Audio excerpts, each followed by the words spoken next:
There are moments in life when everything feels quiet. The applause is gone. The crowds are no longer watching. The phone stops ringing, and you find yourself alone, not abandoned, not forgotten, but alone with purpose. It's in that silence that God begins his most powerful work. See, most people think elevation means lights, cameras, recognition, and celebration. They think it happens on stages, under spotlights, in moments that everyone can see and praise. But that's not how God operates. God doesn't elevate the surface. He elevates the soul. And souls are shaped in silence. You're not being punished. You're being prepared. There's something sacred about the silent seasons. They feel still, yet spiritually violent. It's where your old self dies. It's where your pride burns. It's where your heart is broken open and remade in His image. You might not see the fruit right now. You might not understand the process. But every hidden moment is building something eternal inside you. Let's go back to the story of Joseph. He had dreams, big ones. He saw himself rising above, leading, being honored. And those dreams were real. But the path to fulfillment was anything but glamorous. Betrayed by his brothers, thrown into a pit, sold into slavery, falsely accused, locked in prison. Years went by, not weeks, not months, years. He didn't hear God's voice loudly. He didn't see miracles every day.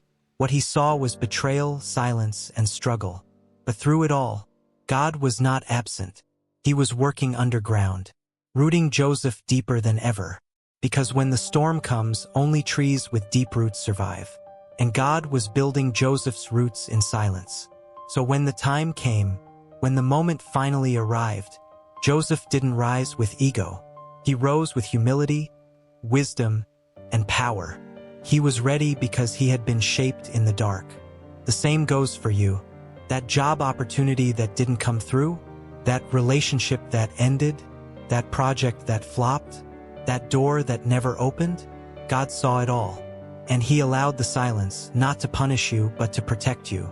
Because if He elevated you too soon, you'd rise on a foundation not strong enough to carry the weight of your destiny. Imagine a building with no foundation.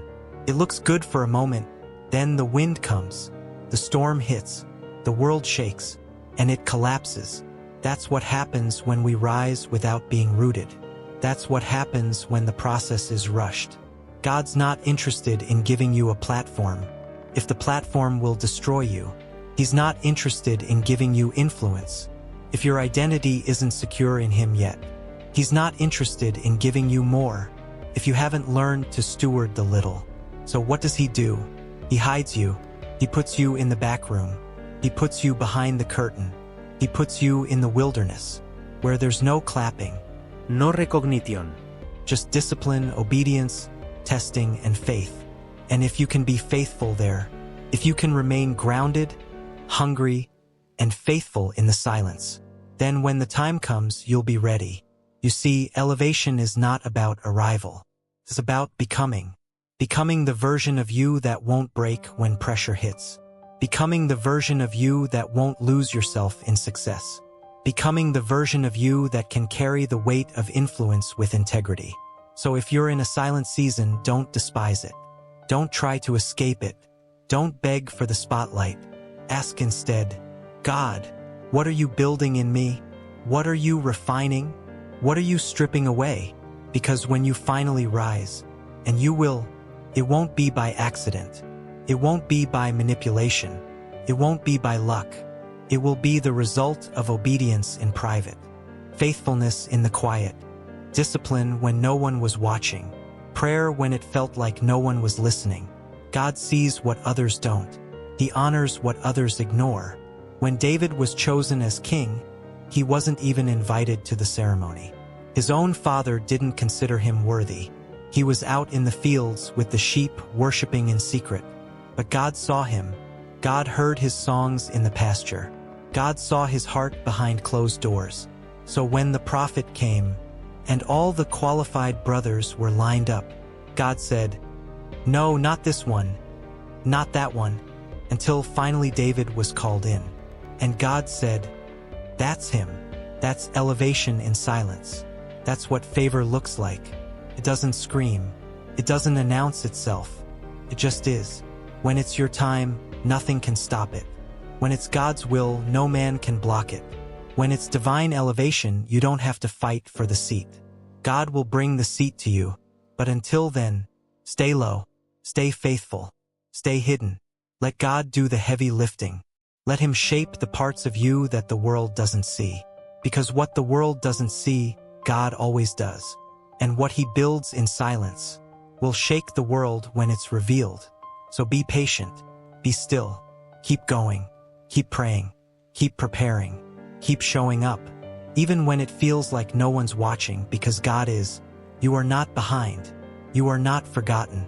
You are not small. You are in training. And soon, God will elevate you, not to show off your glory, but His.